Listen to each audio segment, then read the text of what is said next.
Hello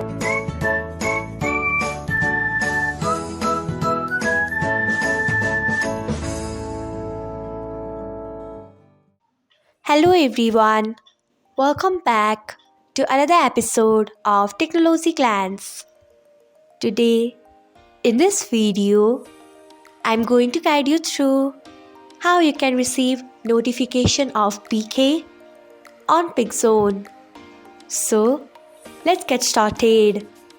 Firstly, open Pickzon app in a device.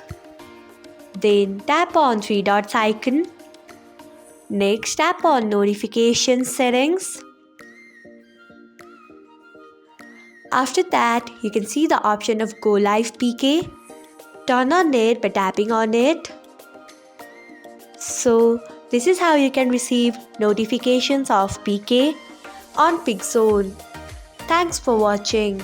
If you found this guide helpful, we would love it if you hit the thumbs up button below.